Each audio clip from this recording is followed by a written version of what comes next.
Abigail Renée Crawford est née en 1975 dans une famille de la classe moyenne à Hartford, Connecticut.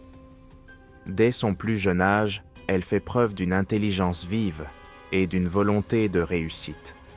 Ses parents, tous deux éducateurs, lui ont inculqué l'amour de l'apprentissage et une solide éthique de travail. Abigail a excellé à l'école, notamment en mathématiques et en économie, ce qui lui a permis d'obtenir une bourse d'études à l'université de Yale. Theodore Blackwell, né en 1970, est issu d'un milieu aisé. La richesse de sa famille, accumulée au fil de générations d'investissements judicieux et de relations politiques, lui a permis de mener une vie privilégiée. Malgré cela, Theodore était déterminé à laisser sa propre marque dans le monde. Il a fréquenté l'école de commerce de Harvard, où il a perfectionné son talent naturel pour la stratégie et le réseautage. Leurs chemins se sont croisés au cours de l'été 1997, lors d'une conférence sur la finance à New York. Abigail, fraîchement sortie de l'université et travaillant comme analyste junior dans une entreprise prestigieuse, a été immédiatement attirée par l'assurance et le charme de Theodore. Theodore, quant à lui, est captivé par l'esprit vif et l'ambition d'Abigail. Leur histoire d'amour est claire, a commencé par une discussion nocturne sur les tendances du marché et s'est terminée par une promenade au lever du soleil dans Central Park. En moins d'1 an, ils se sont fiancés et leur mariage, à l'automne 1998, a été l'événement social de la saison. L'union semblait parfaite. Le sens des affaires de Theodore, associé à l'expertise financière d'Abigail, faisait d'eux un formidable couple de pouvoir. Ils se sont installés à Ashbury, où Theodore a créé sa société de conseil avec Abigail à ses côtés en tant que directeur financier. Les premières années de leur mariage sont remplies de succès et de bonheur. L'entreprise se développe rapidement, attirant des clients prestigieux et se forgeant une réputation pour ses solutions innovantes. Abigail et Theodore travaillent en parfaite harmonie, leurs compétences que pour le complémentaire, permettant à l'entreprise d'atteindre de nouveaux sommets. Ils sont devenus des incontournables de la scène sociale d'Ashbury, organisant des fêtes somptueuses et soutenant généreusement les organisations caritatives locales. Aux yeux du monde extérieur, les Blackwell semblent avoir tout ce qu'il faut. Une entreprise florissante, une belle maison et un partenariat solide et aimant. Les amis et les connaissances remarquent souvent leur apparente dévotion l'un envers l'autre, citant les regards pleins de désir et les doux contacts qu'ils partagent. Même après des années de mariage, personne ne se doutait que sous ce vernis de bonheur conjugal, les graines de la trahison avaient d'origine déjà été plantées, attendant le bon moment pour germer et finalement détruire tout ce qu'ils avaient construit ensemble. Les fissures dans la façade parfaite des Blackwell ont commencé à apparaître. Au printemps 2006, Abigail, qui s'est toujours enorgueillie de son intuition, a commencé à remarquer des changements subtils dans le comportement de Theodore. Les soirées de tardives au bureau sont devenues plus fréquentes et ses explications sont devenues de plus en plus vagues. Les gestes d'affection qui avaient été si naturels entre eux semblaient maintenant forcés et superficiels.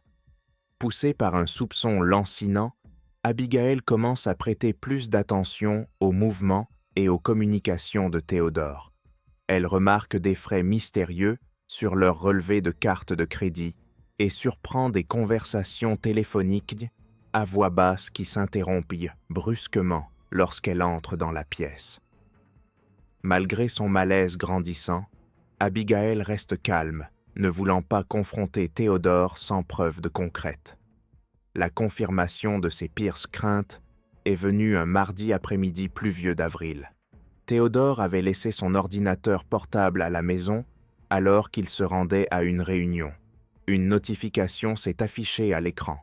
Un courriel provenant d'une adresse inconnue et dont l'objet était J'ai hâte de te voir ce soir, mon amour. » Les mains tremblantes, Abigail ouvrit le message et sentit son monde s'effondrer autour d'elle.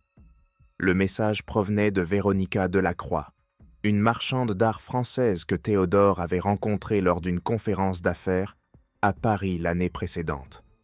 Le message détaillait leur liaison en termes explicites, ne laissant aucun doute sur la profondeur de leur relation.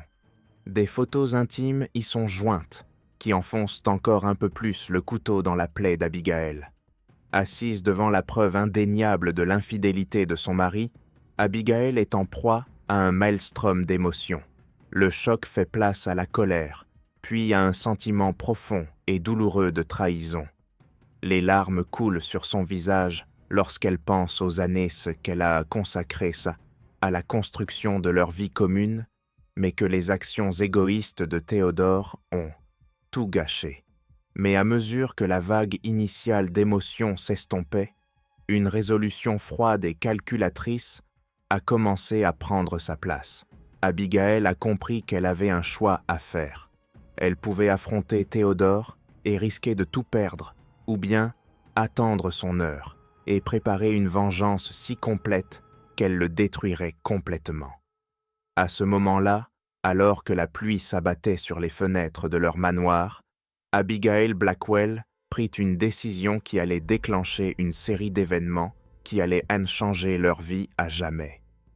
Dans les jours qui ont suivi sa découverte, Abigail a suivi sa routine quotidienne comme un automate, l'esprit constamment agité de plans et de possibilités. Elle sait que pour se venger, elle devra faire preuve de patience, de ruse et d'une volonté de fer. Abigail était déterminée à frapper Théodore là où cela lui ferait le plus mal, sa fierté et son portefeuille. La première étape consistait à s'assurer que Théodore ne se rende pas compte qu'elle était au courant de sa liaison. Abigail a fait appel à ses talents d'actrice, aiguisés par des années de navigation dans la haute société, pour présenter une façade de normalité. Elle continue à jouer le rôle de l'épouse dévouée, tout en observant les moindres faits et gestes de Théodore d'un œil nouveau, le regardant vaquer à ses occupations quotidiennes, mentant sans effort et considérant sa dévotion comme acquise. La détermination d'Abigail ne fait que se renforcer. Elle commença à formuler un plan qui non seulement assurerait son avenir financier, mais aussi mettrait Théodore à genoux. L'occasion se présente plus tôt qu'elle ne l'avait prévu. Un soir, au cours d'un dîner, Théodore évoque une nouvelle entreprise potentielle, une plateforme technologique financière révolutionnaire qui, selon lui, pourrait révolutionner le secteur. Ses yeux brillaient d'excitation lorsqu'il parlait des profits potentiels et du prestige qu'un tel projet pourrait apporter. Abigail a vu sa chance et l'a saisie. Elle l'a écouté attentivement, lui a posé des questions perspicaces et l'a soutenu avec enthousiasme. Au cours des semaines suivantes, elle a subtilement orienté la réflexion de Théodore, utilisant son expertise financière pour mettre en évidence les avantages potentiels de l'entreprise. Elle suggère qu'ils investissent massivement dans le projet, le présentant comme un moyen d'assurer leur avenir et de laisser un héritage durable. Théodore, aveuglé par sa propre ambition et le soutien apparent d'Abigail, accepte sans réserve. Ensemble, ils ont commencé à consacrer d'importantes ressources au développement de la plateforme. Abigail a insisté pour être étroitement impliquée dans tous les aspects du projet, invoquant son désir de soutenir pleinement la vision de Théodore. Cependant, en coulisses, Abigail préparait le terrain pour sa grande tromperie. Elle a méticuleusement créé un réseau de sociétés écrans et de comptes offshore, soigneusement dissimulés sous des couches de transactions légitimes. Lorsque la société a commencé à générer des bénéfices, Abigail a mis en place un système complexe de détournement financier, détournant de petites sommes qui passeraient inaperçues dans le grand ordre des choses. Pour brouiller les pistes, Abigail a cultivé des relations avec des acteurs clés du monde de la finance, Elle assiste à des conférences, rejoint des organisations professionnelles et se forge une réputation de femme d'affaires avisée. Ces relations s'avéreront précieuses dans les années à venir, lui fournissant à la fois des informations et des alliés potentiels. Tout au long de cette période, Abigail garde son sang-froid avec une discipline remarquable. Elle continua à jouer le rôle de l'épouse compréhensive, alors même qu'elle travaillait sans relâche à saper tout ce qui était cher à Théodore. À certains moments, le poids de sa tromperie menaçait de la submerger, mais elle se ressaisit en se rappelant la douleur de la trahison de Théodore. Au fil des mois et des années, la fortune secrète d'Abigail grandit, cachée sur des comptes à travers le monde. Elle savait que son plan mettrait du temps à porter ses fruits, mais elle était prête à attendre. Après tout, la vengeance, comme le meilleur vin, ne s'améliore qu'avec l'âge. Au cours de la décennie suivante, l'entreprise est passée d'une start-up prometteuse à un mastodonte du monde de la technologie financière. Theodore Blackwell est devenu une figure célèbre dans les milieux d'affaires, loué pour son leadership visionnaire et son approche innovante. Abigail se tient à ses côtés à chacune de ses apparitions publiques, l'image d'une épouse solidaire et fière. Cependant, derrière les portes closes, Abigail est le véritable architecte de la réussite de l'entreprise. Sa perspicacité financière et sa réflexion stratégique ont été les moteurs des initiatives les plus fructueuses de l'entreprise. Elle travaillait sans relâche, non seulement pour assurer la croissance de l'entreprise, mais aussi pour perfectionner son système complexe de détournement de fonds.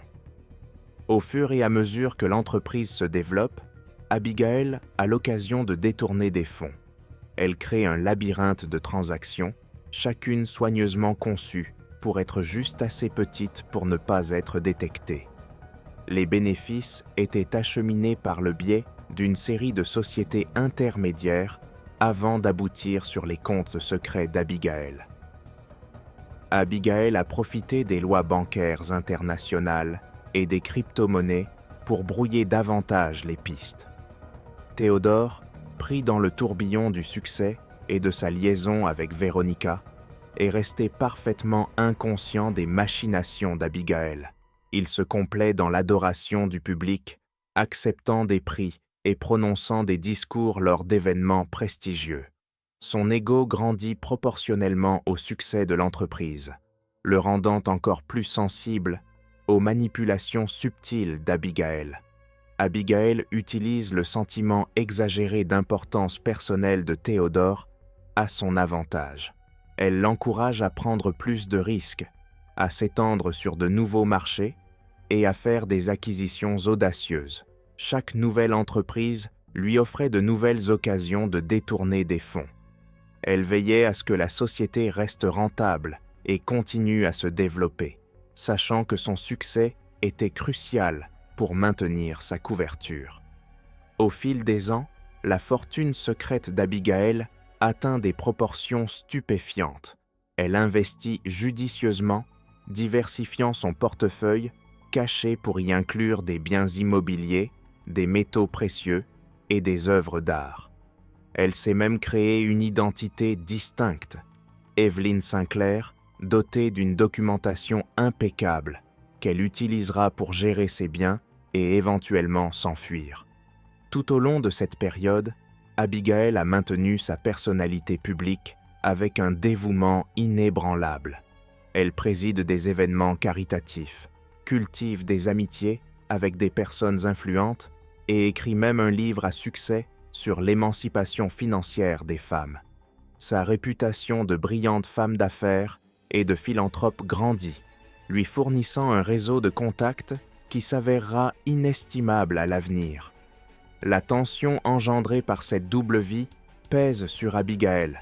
Certaines nuits, elle s'interrogeait sur la moralité de ses actes, mais elle se souvenait alors de l'expression d'adoration sur le visage de Théodore lorsqu'il était avec Veronica, ou l'entendait préparer un autre rendez-vous secret, et sa détermination se durcit une fois de plus.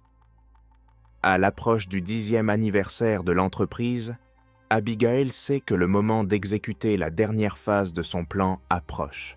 L'entreprise avait atteint un sommet dans sa valorisation et les analystes du marché commençaient à se demander si sa croissance pouvait être maintenue. Abigail a compris que c'était le moment idéal pour frapper. La garde de Théodore était baissée et le monde de la finance chantait encore ses louanges. Pour préparer sa fin de partie, Abigail a commencé à se retirer subtilement de son rôle dans l'entreprise et de leur vie sociale. Elle invoque son désir de se concentrer sur son travail philanthropique et ses projets personnels. Théodore, toujours aussi égocentrique, a à peine remarqué le changement. Il est trop préoccupé par le maintien de son image publique et la gestion de sa liaison pour prêter attention aux activités de sa femme. Au fur et à mesure que les pièces de son plan se mettent en place, Abigail ressent un mélange d'anticipation et de trépidation. Elle avait passé 13 ans à élaborer méticuleusement sa vengeance, et bientôt, elle la verrait se concrétiser. L'empire qu'elle avait contribué à bâtir était sur le point de s'effondrer, et de ses cendres, elle allait émerger, renaître, riche au-delà de toute mesure, et enfin libérée des chaînes de son mariage frauduleux. Malgré la planification et l'exécution méticuleuse d'Abigail, il est arrivé à plusieurs reprises, au fil des ans, que son plan soit sur le point de s'effondrer. Ces incidents évités de justesse lui ont rappelé la nature précaire de sa tromperie et l'ont obligé à s'adapter et à affiner ses méthodes en permanence. L'un des incidents les plus pénibles s'est produit en 2012, lorsque l'entreprise a fait l'objet d'un audit de routine par une société externe. L'auditeur principal, un comptable à l'œil vif nommé Dominique Farrell, a commencé à poser des questions pointues sur certaines anomalies qu'il avait remarquées dans les documents financiers de l'entreprise. Le cœur d'Abigail s'emballe lorsqu'elle réalise que Farrell est sur le point de découvrir son plan de détournement de fonds. Réfléchissant rapidement, Abigail a orchestré une série de distractions et de fausses pistes. Elle renverse accidentellement du café sur l'ordinateur portable de Farrell, ce qui retarde l'audit. Pendant ce temps, elle travaille fébrilement à colmater les brèches de son écran de fumée financier. Lorsque l'audit a repris, Abigail a réussi à brouiller les pistes, mais l'expérience l'a ébranlée et l'a rendue plus prudente que jamais. Une autre complication est survenue en 2015, lorsque Théodore a décidé à l'improviste d'engager un nouveau directeur financier, invoquant son désir qu'Abigail ait plus de temps à consacrer à ses activités philanthropiques. Le nouveau directeur financier, Reginald Hartley, était connu pour son approche judiciaire de la gestion financière. Abigail savait que la présence de Hartley représentait une menace importante pour ses activités. Pour neutraliser cette menace, Abigail a adopté une approche à multiples facettes. Elle a utilisé son vaste réseau pour recueillir des informations compromettantes sur Hartley, qu'elle a conservées à titre d'assurance. Parallèlement, elle s'est liée d'amitié avec Hélène, l'épouse de Hartley, et s'est intégrée à leur vie privée. Cela a permis à Abigail d'influencer subtilement les décisions de Hartley et de le maintenir concentré sur des domaines de l'entreprise qui n'interféreraient pas avec ses plans. L'appel le plus proche s'est peut-être produit en 2017, lorsque Veronica, la maîtresse de Théodore, a commencé à se sentir insatisfaite de son rôle d'autre femme. Dans un accès de jalousie, Veronica a menacé d'exposer la liaison à Abigail. À l'insu de Théodore et de Veronica, Abigail a intercepté cette menace. Consciente que cette situation pouvait faire dérailler ses plans soigneusement élaborés, Abigail a pris des mesures décisives. Elle fournit anonymement à Veronica des preuves de des autres indiscrétions de Théodore, retournant ainsi Veronica contre lui.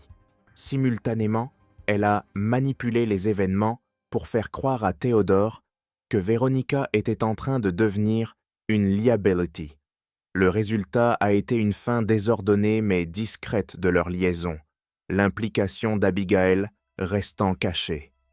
Chacun de ces incidents évités de justesse a rendu Abigail de plus en plus paranoïaque et isolée. Le stress constant lié au maintien de sa façade, tout en orchestrant sa vengeance complexe, a commencé à peser sur sa santé mentale et physique.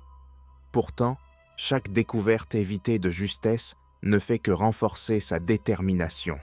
Elle savait qu'elle était allée trop loin et qu'elle avait trop sacrifié pour laisser son plan échouer.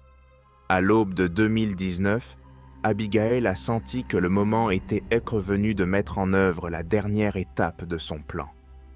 L'entreprise avait atteint son apogée avec une valorisation boursière qui dépassait même les rêves les plus fous de Théodore.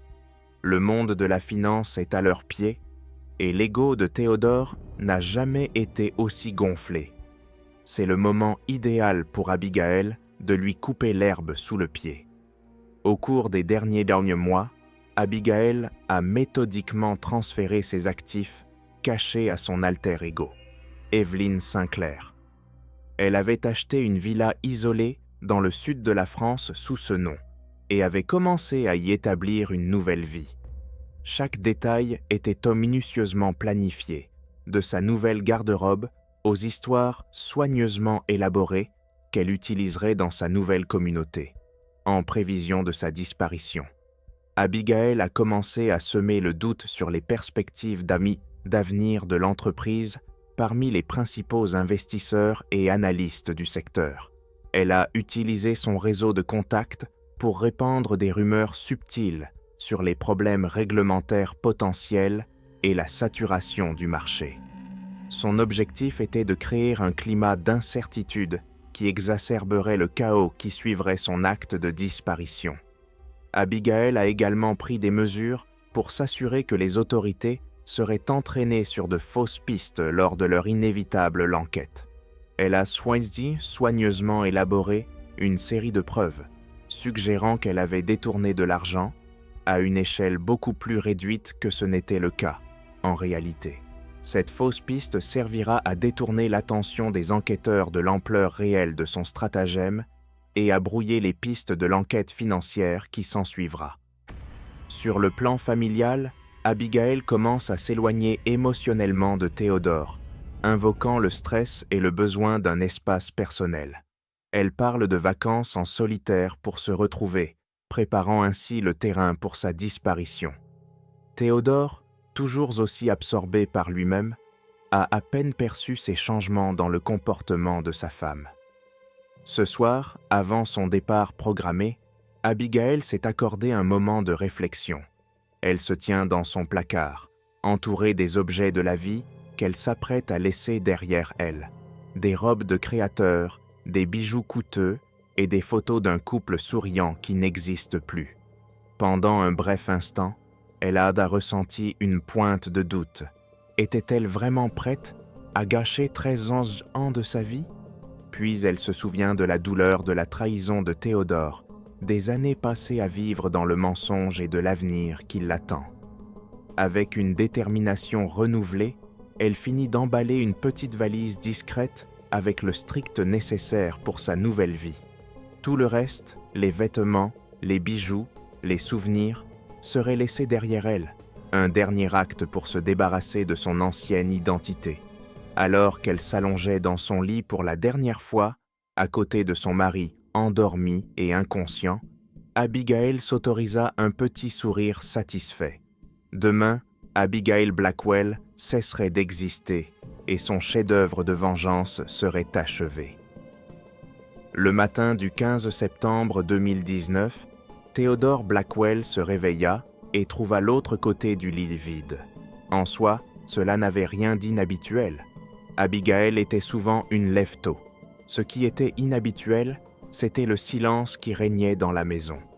Pas d'odeur de café, pas de bruit de douche ou de porte de placard qui s'ouvre.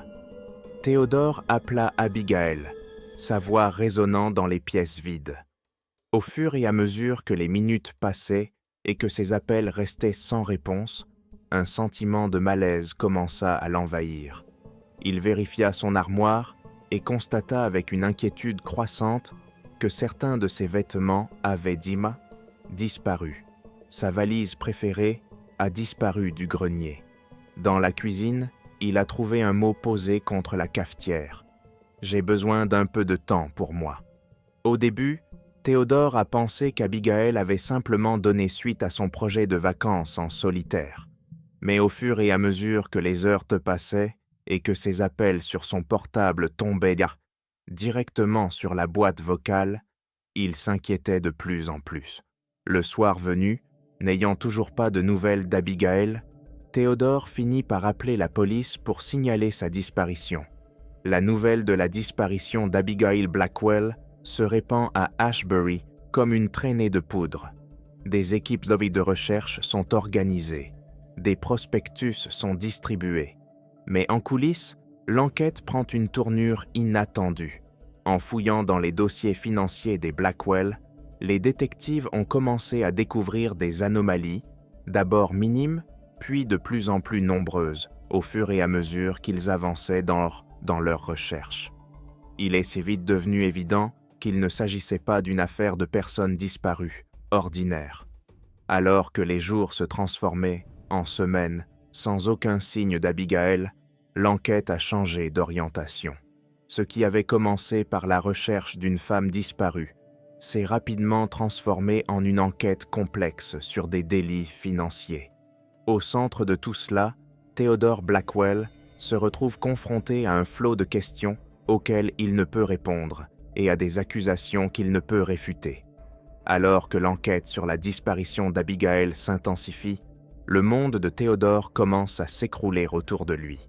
Les anomalies financières mises au jour par la police ont conduit à un audit complet des comptes de la société. Ce qu'ils ont découvert a provoqué une onde de choc dans le monde de la finance. Des années de malversations minutieuses ont été mises au jour, révélant un système d'une ampleur stupéfiante. Des millions de dollars ont été détournés à travers un réseau complexe de faux comptes et de sociétés écrans. Les auditeurs ont été stupéfaits par la complexité et la longévité de la fraude. Au départ, tous les doigts pointaient vers Abigail comme étant le cerveau du détournement de fonds. Son rôle de directrice financière et sa disparition mystérieuse semblaient comme me donner une image claire de sa culpabilité. Cependant, en creusant davantage, les enquêteurs ont trouvé des preuves impliquant également Théodore. Des moignées des signatures sur des documents clés, des autorisations de transfert suspects et des courriels discutant de stratégies financières douteuses chartes portaient donc tous sa marque. Théodore a nié avec véhémence toute connaissance de la fraude, insistant sur le fait qu'il avait été dupé par sa femme. Mais ses protestations sonnent creux face aux preuves qui s'accumulent. Sa réputation, autrefois solide, est désormais en lambeaux. À mesure que la nouvelle du scandale se répand, le cours des actions de la société s'effondre, les investisseurs fuient en masse et les clients commencent à résilier leurs contrats.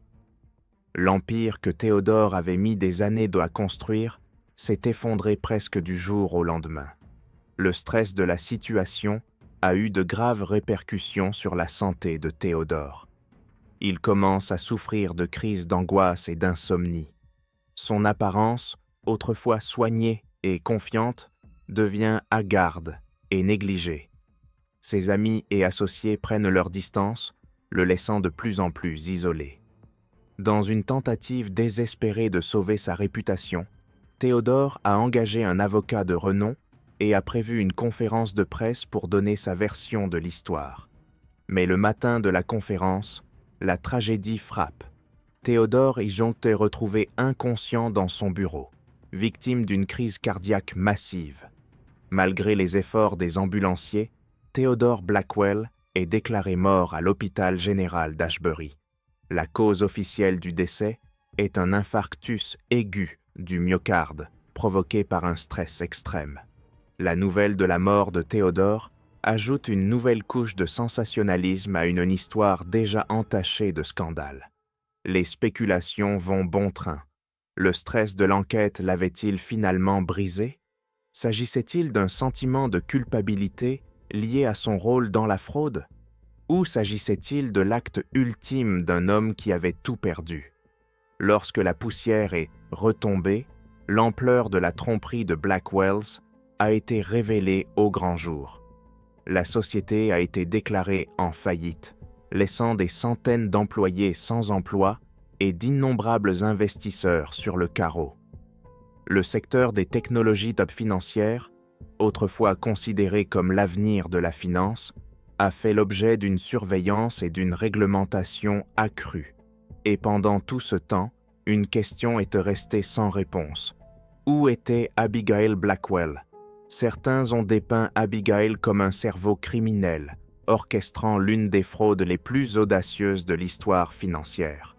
D'autres la considèrent comme une victime, obligée de prendre des mesures radicales pour échapper à un mari infidèle. Les théories du complot abondent, certains suggérant même que la mort de Theodore n'est pas due à des causes naturelles. Mais la vérité reste insaisissable, enfermée avec Abigail Blackwell, qui a réussi l'exploit ultime de disparaître. C'est tout, écrivez votre avis dans les commentaires, mettez des likes si vous avez aimé, et à bientôt dans de nouvelles vidéos, bye.